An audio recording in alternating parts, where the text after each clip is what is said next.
जवाहर नवोदय विद्यालय सहारनपुर का school captain भी रहा था। और शायद वो स्कूल कैप्टन से जो मतलब मैं आपको बड़े पर्सनली बता रहा हूँ कि स्कूल कैप्टन से और हाउस में जो हम लोग इंटर हाउस कॉम्पिटिशन हुआ करते थे, और सर हमारे यहाँ तय था कि हमारे यहाँ हर सैटरडे, अब मुझे नहीं पता कि अभी वो प्रैक्टिस है नहीं है, तो एक ऑल्टरनेट सैटरडेज को हुआ करता था एकेडमिक कंपटीशन, कभी स्टोरी राइटिंग, कभी डिबेट कंपटीशन, कभी पेंटिंग कंपटीशन, और नेक्स्ट सैटरडे स्पोर्ट्स कंपटीशंस होते थे। तो उन कंपटीशन से बोलना चालना मैं पहले बड़ा हेजिटेट करता था, झिझक दूर हुई, स्कूल कैप्टन बना और झिझक दूर हुई। और मैं ऐसे चल के आगे जाके दिल्ली यूनिवर्सिटी में मैं जिस कॉलेज से पढ़ा, मैं उस कॉलेज का भी प्रेसिडेंट बना, all thanks to Navodaya Vidyalaya. तो नवोदय विद्यालय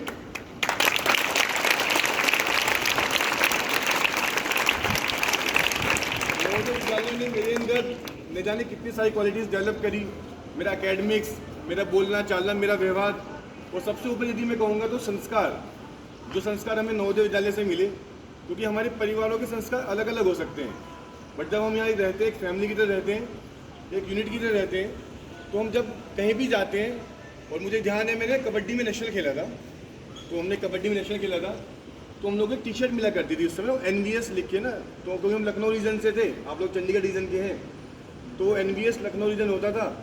तो जब मैं दिल्ली यूनिवर्सिटी में पढ़ता था तो मैं उस टी शर्ट को बड़े शो ऑफ करके पहनता था कि मैं नेशनल खेला हूँ ये करके।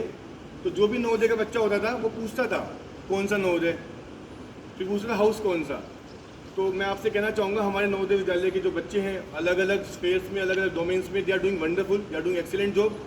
और मैं आज 2008 में पास आउट होने के बाद 14 साल अपने लाइफ में आगे बढ़ने के बाद भी मैं आज भी श्रीवास्तव सर से यहाँ मिलने आया, और आप सबको देख के मुझे वैसा ही महसूस हो रहा है जैसा मुझे जवाहर नवोदय विद्यालय रामपुर के उस प्रांगण में महसूस होता था जब मैं असेंबली में, मॉर्निंग असेंबली में यहाँ खड़ा होके स्कूल कैप्टन होने के नाते यहाँ खड़ा होता था। और जब कोई बच्चा प्लेज कर रहा होता था, जब वो रुक जाता था तो मुझे टेंशन होती थी, मैं रुक नहीं जाना, क्योंकि हमारे यहाँ जब कोई प्लेज में रुकता था तो मुझे प्लेज बोलनी पड़ती थी। तो आपके यहाँ सब प्लेज होती होगी। तो मैं हमेशा ध्यान रखता था कि जब मैं स्कूल कैप्टन था कि जिस भी हाउस की ड्यूटी होती थी, मैं उसके हाउस कैप्टन को एक बात कहा करता था कि प्लेज उसी से बुलवानी है जिसको पूरी याद हो। तो मंडे, ट्यूसडे, वेडनेसडे हिंदी में प्लेज होती थी, थर्सडे, फ्राइडे इंग्लिश में प्लेज होती थी, और सैटरडे को हमारी थर्ड लैंग्वेज थी मलयालम में प्लेज होती थी। तो मैं ये इंश्योर किया करता था कि प्लेज कोई भूल ना जाए, और वो मलयालम बोलना, उन्ने रेंडे मुन्ने नाल अंचे आ रहे, मुझे आज भी याद है। At times I fool people in my campus when I teach chemistry, तो आई मेक देम रियलाइज कि मैं मलयालम बोल सकता हूँ, मैं केरला से हूँ। मैं अपने आप को ऐसे इंट्रोड्यूस करता हूँ 3-4 दिन के, मैं केरला से हूँ। क्यों? क्योंकि नवोदय में रह के थर्ड लैंग्वेज सीख पाया। तो मैं आई एम फीलिंग नॉस्टैल्जिक। मेरे पास बहुत सारी कहानियाँ, बट कहानियाँ बताने नहीं आया हूँ, सर का आशीर्वाद लेने आया था। और all thanks to principal sir कि आपने मुझे एक मौका दिया कि आपके बीच में अनौपचारिक रूप से आगे मैं अपना एक्सपीरियंस शेयर कर सकूँ। मैं एक ही बात कहूँगा, we all are definitely different. हम लोगों ने यदि क्लास 6 में नवोदय का टेस्ट क्वालिफाई किया है तो हम अपने अपने ज़िले में टॉप 80 में से एक हैं। और मुझे 100% विश्वास है कि इन 7 साल की जो यात्रा नवोदय में होती है, ये 7 साल की यात्रा हमारे अंदर न जाने कितनी सारी खूबियाँ डाल देती हैं।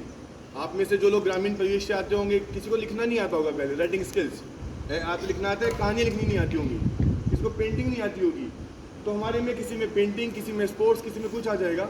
और आप सब लोग 100% रूप से आने वाले 5 साल बाद, 10 साल बाद जब वापस अपने इस नवोदय में आएंगे, आप लोग खुद को भी गौरवान्वित महसूस करेंगे, और इस कैंपस के टीचर्स को, अपने उस समय के छोटे भाई बहनों को भी बड़ा प्राउड फील कराएंगे। इन्हीं शुभकामनाओं के साथ आई wish you all the best, and I assure you one thing, इस कैंपस के बाहर भी जो दुनिया है ना, उसमें नवोदय विद्यालय के सब बच्चों ने अलग अलग मुकाम बनाए हुए हैं। We are at the top. किसी भी इंस्टीट्यूट में कहो आप, बीट IITs, एम्स, कोई भी इंस्टीट्यूट आप बोलो। और मैंने देखा कि सर ने अंदर एक पूरा चार्ट भी बनाया हुआ है, गाइडेंस चार्ट करियर वाइज। तो I wish you all the best, do wonderful. शरारतें करो बट कंट्रोल में रह के करो, खूब खेलो, खूब खाओ।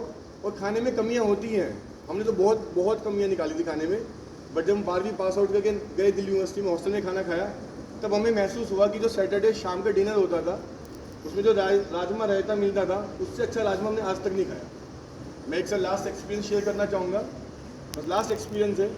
अब मैं शायद ma'am I am sorry I am saying such A personal story. अब मैं शादीशुदा हो चुका हूँ, I am earning very well. तो मैंने एक दिन अपनी वाइफ से कहा कि ना आलू मटर पनीर की सब्ज़ी बना दो।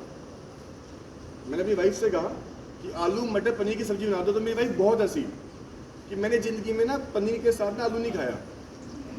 तो मैंने कहा कि हम लोग नवोदय में 7 साल थे, तो हम लोग आलू मटर और पनीर ही खाते थे बजटरी इकोनॉमिक रखने के लिए।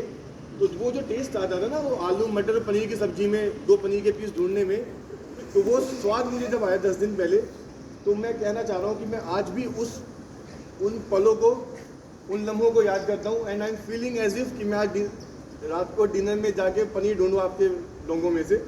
आई wish you all the best, do great in what ever way you want to do great. और आप किसी भी दिशा में जाना चाहते हो, एकेडमिक्स, स्पोर्ट्स, नवोदय विद्यालय आपको हर एक प्लेटफॉर्म प्रोवाइड करेगा।